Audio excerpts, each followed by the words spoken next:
அந்த தேசம் இப்போ பஞ்சத்தில் இருக்கு. அங்கே விதை விதைச்சாராம், கர்த்தர் ஆசீர்வதித்தாராம் 100 மடங்கு பலனை.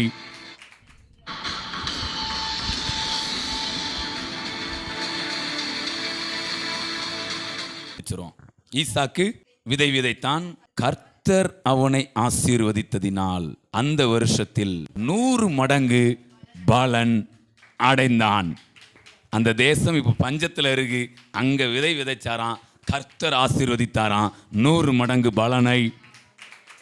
அடுத்து பாருங்க, அழகா எழுதியிருக்கு. அவன் வாசிங்க, ஐஸ்வர்யவானாகி வர வர விருத்தி அடைந்து. நீங்க வர வர சோர்ந்து போக மாட்டீங்க, நீங்க குன்றி போக மாட்டீங்க, குறுகி போக மாட்டீங்க.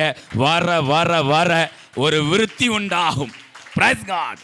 பக்தியில, சக்தியில, யுக்தியில, எல்லாத்துலயும் ஒரு விருத்தியை உங்க மேல நான் சொல்றேன். ஆவிக்குரிய காரியங்களை விருத்தி அடைவீங்க, பிஸ்னஸ்ல விருத்தி அடைவீங்க, விவசாயம் பண்றீங்க, விவசாயத்தில் விருத்தி அடைவீங்க. உங்களுடைய எல்லா காரியங்களும் ஒரு விருத்தி ஆண்டவர் என்ன பண்றாரு?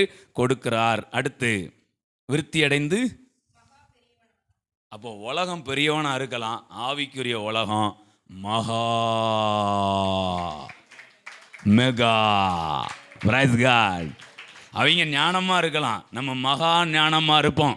இதுதாங்க ஆவியும் வார்த்தையும். நம்ம ஒன்றும் குறைஞ்சவங்கெல்லாம் கிடையாது, நம்மெல்லாம் ஹைபிரிட்டுங்க. ஆமாம், வேற லெவல். அப்படி தானே சொல்லிக்கிட்டு இருக்காரு. எல்லாம் சும்மா சாதாரணமாக என்ன பண்ணாதீங்க, பூச்சி, புழுவு, குப்பை, பூவு, புல் சொல்லவே கூடாது. இப்படி சொல்லணும், நான் மகா பெரியவன். Praise God. இப்போ இவர் ஆசீர்வதிக்கப்பட்டார், ஐஸ்வர்யவான் ஆனார்னு இருக்குல்ல. ஒன்று சொல்லட்டுமாங்க, இவர் அப்பா ஆபிரகாம் இருக்காரா, அவருடைய ஆசீர்வாதத்தெல்லாம் கொடுத்தாரா ஈசாக்குக்கு?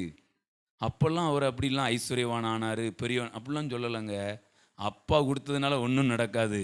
பரம அப்பா கொடுத்தா தான். அப்பா அவருக்கு உண்டான எல்லாத்தையும் யாருக்கு தான் கொடுத்தாராம். ஆனால் அப்போல்லாம் வேதம் அவர் ஐஸ்வர்யவான் சொல்லலை, மகா பெரியவன் சொல்லலை. என்னைக்கு கர்த்தருடைய வார்த்தையை கேட்டு அவர் சொன்ன இடத்துல இருந்து விதையை விதைத்து ஆசீர்வதிக்கப்பட்டாரோ, இதெல்லாம் வார்த்தையினால் உண்டான ஆசீர்வாதம். Praise God.